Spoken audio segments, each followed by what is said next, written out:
Cindy Lee here, author at Growing Your Business Through Referrals, and today you get to learn a little bit about Toastmasters. Meet Karen and Kimberly.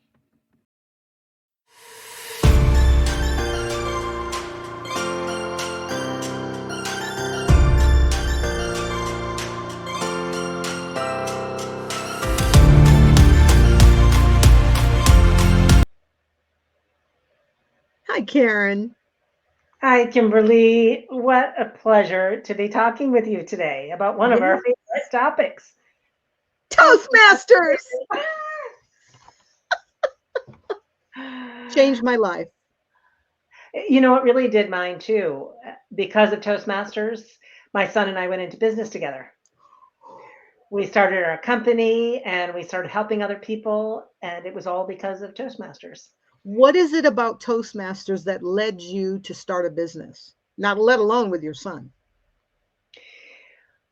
I was doing some training around leadership.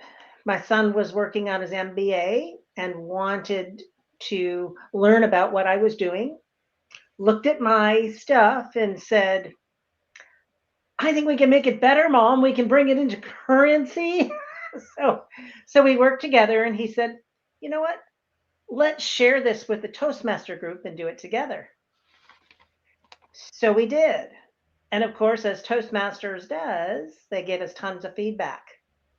And we started tweaking our presentations and tweaking what we were doing on leadership and on working with generations. And before we knew it, everyone was asking us to speak.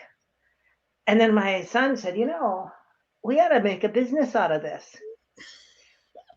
We went to school, learned about it, said, let's do it. So in 2011, we started a business together. And it was all because of the feedback from Toastmasters. That is awesome. That is incredible. And you know, it's a rare environment that you can actually get feedback to do better.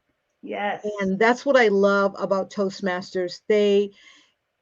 I always say it's an incubator for greatness. I mean, here's where you can go. You can make all those mistakes like the ums and the ahs and all of those filler words, but you have a grammarian in the room, and the grammarian is taking note of everybody saying all of that. I call it vocal graffiti. Yeah. And then you hear the report at the end of the meeting on how well you did. Kimberly, 8. Like the awareness rises up. And I will tell you this, I love Toastmasters. My business coach, Miss Debbie George, she challenged me. She's like, I'd love for you to step out of your comfort zone and join Toastmasters. I didn't know what it was. I didn't know what to expect. And she said, I don't want you to go to a room where you're comfortable. And I was like, wow, okay. So I went to the Burbank Chamber of Commerce, Burbank Toastmasters. Yes. And you go into these doors to get in to the building. And then there's double doors that are glass to the conference room. And the conference table looked as big as a football field. So I was already feeling uncomfortable. And of course, I was deer in headlights because the people in the room saw me come in. I'm not in the room because I'm looking through the glass and they're like, come on in. That was in 2015. I love and it. I'll tell you, I Toastmasters has been an anchor for me, has been a real anchor for me. When they asked me to serve as president, I'm like, I'm not ready. And they said, no one is. That's the beauty of Toastmasters. You take this pledge in the beginning and you're not even aware of what you're saying, but you're saying you'll be an officer when called to do so. That's right. I served as president. And I will tell you, when the Sergeant of Arms introduced me every week as Madam President, it tore down a story that I was telling myself. Yeah. Some kind of limiting belief was torn away. And by the end of that term, the whole year, I was a different person. Yeah. I really felt like I'm a Toastmaster. And when I get nervous, I have to remind myself, You're a Toastmaster. Well, and what I love is you get so many tools along the way because you practice prepared speeches, you practice the impromptu on the spot, and then you get evaluations every single meeting. And I actually belong to several clubs because they each Wow. focus in different ways. And I love that. One focuses on humor, one focuses on evaluation, and the other one focuses on basic foundational speaking. And all three are very helpful, and I love it. And one It's of the amazing. things that people often come to me and say is, why, how do I get rid of the ums? How do I get rid of the ahs? Every other word I say is or like. I said, come to a Toastmaster meeting. We'll show you. There's lots of reasons you do it. It could be because you're nervous. And when you're nervous, you stop and you say, oh, or you look up, or you look down or away. We show you tips to work with that. We also look at things like pausing. Instead of saying, just pause. Get your thoughts in order and then speak again. And that's a win-win because when you're pausing, you're getting your act together, but it's also drawing your audience in to listen. So whatever you say after the pause, they hear. And instead of hearing an they hear your next poignant point. Nice. Really powerful. And I love that. It's in some meetings, people even click every time you say a word, a connector word, an unwanted connector word. Not a connector like Cindy that you want. This is the connector you don't want. So I love that. Yeah, I mean, Toastmasters has done so much for the both of us in our confidence Mhm. and even coming here today because we haven't scripted anything out. We didn't prepare an outline, but we really from the heart wanted to share that there are techniques, there are apps that you can download and you can practice your speech and it will tell you how many ums and filler words you're using, weak words that you're using. In Toastmaster, we call it Yodely. I love Yodely. I practice my speech and then the AI gives me feedback on how well I did, my pacing, my pausing, my filler words. And when you get that kind of feedback, now you've got the ammunition to be able to do better because you're aware, you know. And I will say this also, if you want to lose the ums and the ahs, practice, practice, practice. If Yes. you're getting in front of a group, you really need to practice. And you feel it. When you've practiced, it's inside of you. You don't have to worry about where you're going to go with your next point.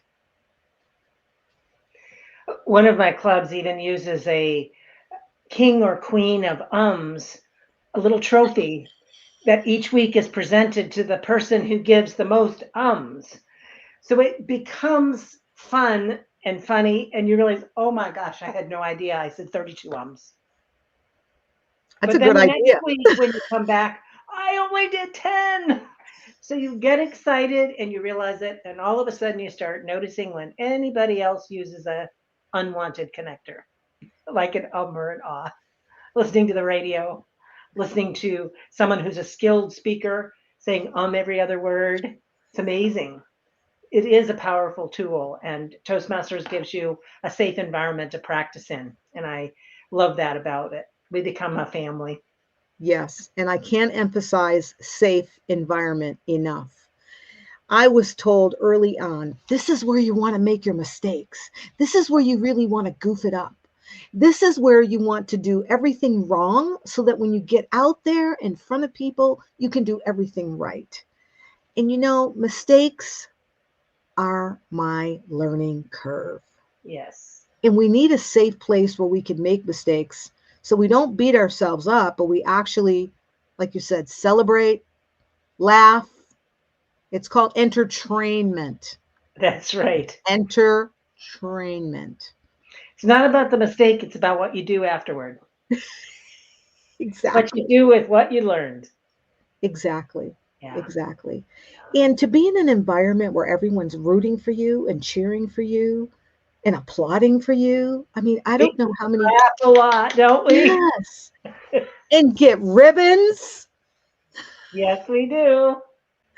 I don't know how many people are in a safe environment to learn by making the mistakes of the ums and the wells and the and the so's and the buts, and then be able to have that awareness muscle elevated so that when you do go and you're making a presentation, you're just awareness is the key to learning, to changing, to growing. It all starts with your awareness. Yes. And when you practice your speeches, as you were saying, it makes such a difference. And if you have your opening and your closing in your head really clearly, when you get out there, you just knock them dead right away. And it's amazing. The difference is night and day. It It truly is. is. It is. I It's get even walking up to the stage. How do you look nervous when you walk up or don't you? Do you walk up, you look confident, and then those first words out of your mouth capture that person? You've got them. You and come we out get and to say, learn all that. uh, um, you capture them in a different way. And as Cindy said, when you're out there speaking about your books, you don't want to do that. Correct. You want You to want give them what you feel in your heart. polished posture. Yes. And the use of story. Story is very powerful Yes. because people relate to stories. They get it. They've been there. The more vulnerable you are as a storyteller, the more people you connect with. You're absolutely right about that, Karen. The best way to teach somebody anything is by telling a story and weaving their attention and their engagement inside the story, bringing them in the story. When you can have the know how, the strategy, the practice to do that, it's incredible. Yes, your mess becomes your message. I love that. Yes. It sure does. It sure does. And everybody can relate to a mess because we've all been there. We're all human and we We all make them. mess up. We live in them. Yeah. Great relatability. Yes. Well, we Great. certainly encourage people that want to enhance both their leadership and their speaking skills to consider Toastmasters as one of the tools. They're Absolutely. international, they've got a club near you, they're all over, and they're one of the most cost effective organizations you can get involved in. So I certainly encourage you to consider that and all of the tools that go along with it. So as you join and as you practice more, you gain so much. I joined in 2005 and I keep going because there's something for everyone at any level. Wow. Yeah. Leadership Day is February 20th. That is a day we will be celebrating. Yes. And I thank Mr. Smedley, the founder of Toastmasters, because he said, instead of studying about it, why don't you just do it? Yes. Just do it. Just pull up toastmasters.org, put in your zip code, and just explore. Be a guest. See where you're most comfortable, where you actually could get inside of an incubator for greatness. Because you need a safe place to Yes. mess up and then make the mess the message. I love it. Yay.